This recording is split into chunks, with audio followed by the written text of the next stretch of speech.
Well, before going into the closing arguments, let me ask you, Matthew, about this, because we heard some things that normally you don't hear on cross-examination, that the why questions and the how come questions, because unless you know the answers, you certainly don't want to phrase it like that. But he did.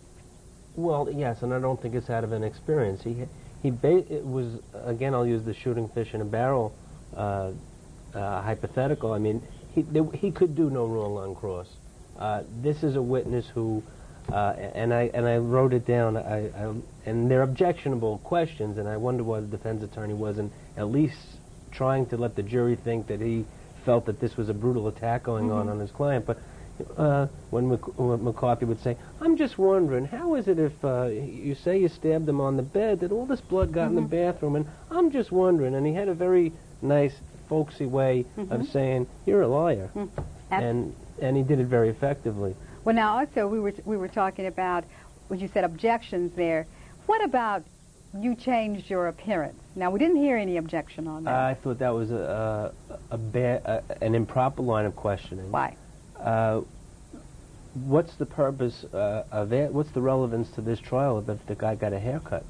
He's trying to imply to the jury that that the defendant is trying to not be noticed or not being able to be identified, but identification is not an issue in the case.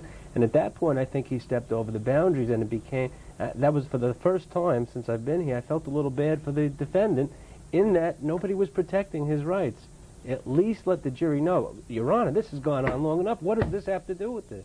Other things is, if you're forced to put the defendant on the stand, at least, as Dan said in his, as the prosecutor said in his workup, put the psychiatrist on first, put the other witnesses on first, explain why maybe he has a problem communicating, maybe put on drug experts to say what crack does to people and their memories, and explain why he might not remember everything. Don't put him on first and then end your case there. Yeah, as you said, EED is going to be your defense there. The extreme emotional disturbance is going to be. You certainly, you saw no emotion. If that's the way you're going to go, and I don't know if that's the proper thing. The other thing to do is to change the focus. I understand that this is the only witness in the case, and we've seen it with Bobbitt, we've seen it with Menendez. If you don't have a particularly good client, change the focus to the victim.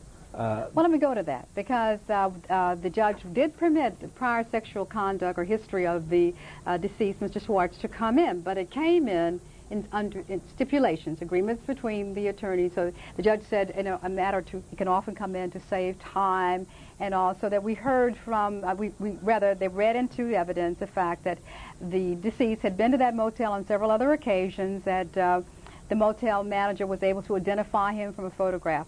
But that was the way it came in. You don't want stipulations. Why not? You want the witnesses, you want the other young men he preyed upon, this 55-year-old millionaire, cravat swaying and more. You want a lawyer, ladies and gentlemen? I'll give you a lawyer. He's got a wife and 4 kids. He's a big partner and three kids, whatever. Well, he might have had another one, who knows?